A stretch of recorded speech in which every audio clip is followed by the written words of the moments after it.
प्रसाद जी,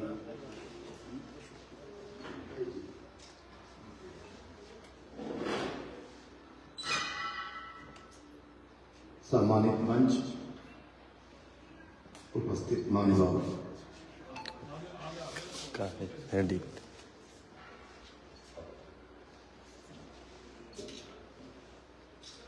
मुझे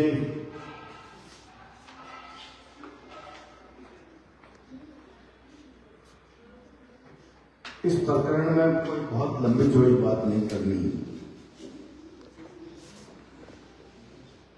मेरे सामने भी और मेरे आने से पहले भी इस पर व्यापक चर्चा हुई है।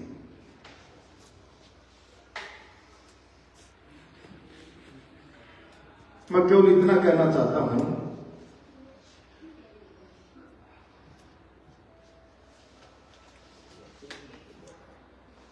कि देश में आजादी के पहले अगर मानगढ़ में बैठकर लोग कहें जल जंगल जमीन आदिवासी की, इस पर विदेशी कानून नहीं चलेगा।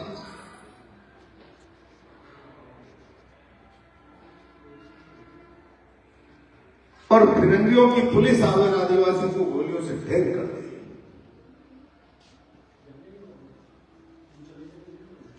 आज भी मानगढ़ में उस अत्याचार के दिन को शहादत दिवस के रूप में मनाया जाता है। जलियांवाला बाग के अंदर हजारों लोग इकट्ठे होकर बैठक करें।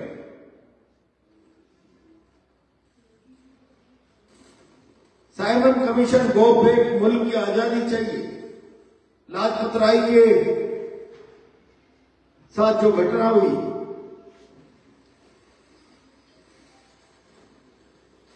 और अपने लिए न्याय और इंसाफ मांगने वाले जलियांवाले बाग पर गोलियां चलाकर लोगों की हत्या कर दे, तो आज जलियांवाला बाग सारे भारत राष्ट्र के लिए श्रद्धा का विषय है। उस धरती को छूकर लोग अपने आप को पवित्र महसूस करने की चेष्टा करते हैं। मेरा सवाल केवल इतना सा है कि जलियांवाला बाग में अपने लिए न्याय मांगने वालों को गोली मिली, सारा मुल्क गोली मारने वालों को हत्यारा राष्ट्र मिला। मानगढ़ में अपने साथ, अपने मुल्क के साथ, आदिवासी के साथ न्याय और इंसाफ मांगने वाले गोली मिली। हिंदुस्तान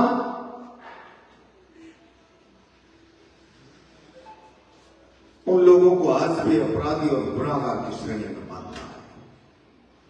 फिर समझौता इस डेमोक्रेसी में मांग कर रहा था, देवली नहीं उनियारा खंड चाहिए, और अपनी मांग के लिए धरने पर बैठे हुए लोग, खाना खाते लोगों पर शासन का सरकारी हमला हो जा रहा है। सरकारी हमला।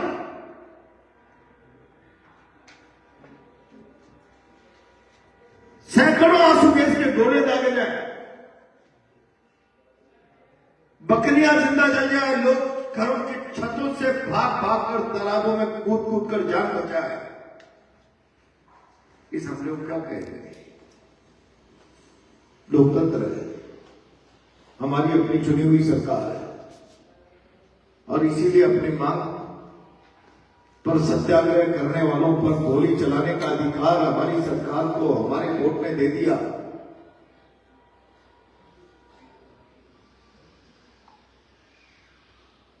क्या ये सच है?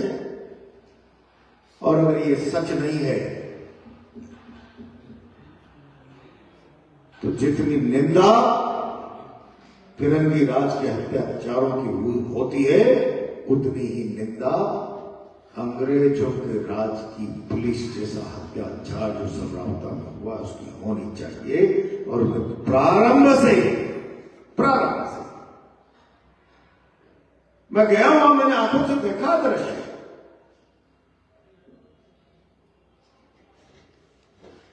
कई महिलाओं के हाथ पैर टूटे हुए, घरों में तोड़ फोड़, आखिर हिंसा। और ये सब किसने किया? किसने अधिकार दे दिया भाजपा और भजनलाल जी की सरकार की राजस्थान की पुलिस को कि जाओ समरावता में सैकड़ों पब्लिक के वाहन जला। अगर रक्षक भक्षक होने लगेगा तो समाज किससे सुरक्षा की गुहार करेगा?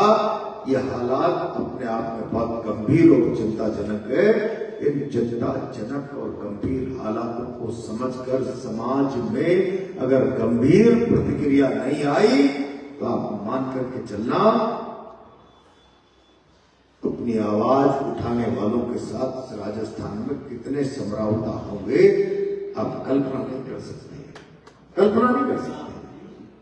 और इसीलिए ये आवश्यक है आज कि न्याय के लिए अगर एक गांव एक व्यक्ति भी इंसाफ मांग रहा है, गुहार लगा रहा है, तो शासक के दो तमंचे पुलिस का डंडा उसकी आवाज को बंद नहीं कर सकते। और आवाज बंद करने की कुचेष्टा अगर कोई करेगा तो जनमत जुटेगा, जनमत जुटेगा। और इसीलिए मैं तो इतना कहूंगा, लोकतंत्र में सरकारें और सरकारों को डराने का हथियार जनमत, जनभीति, जनता का भय। और इसीलिए अगर आज 29 दिसंबर तय हुआ है तो जनमत छुटना चाहिए। मुझसे क्या सहयोग चाहिए?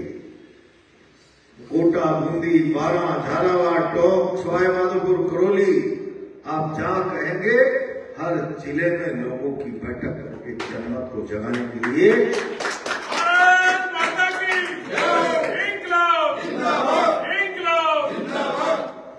मैं निकल लूंगा आपके साथ।